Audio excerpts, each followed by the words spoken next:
Creating a custom checkbox. We see these custom checkboxes daily in many platforms like Hotstar, Netflix, Spotify, where we will be provided options menus for selecting languages, genres, and more. But many of us might not know that these options are also custom checkboxes.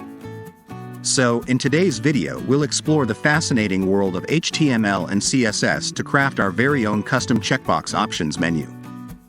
What's even more impressive is that we'll make it responsive without relying on media queries. If you find this tutorial valuable, then smash that like button and subscribe to the channel for more exciting content. So, without any more suspense, let's jump right in.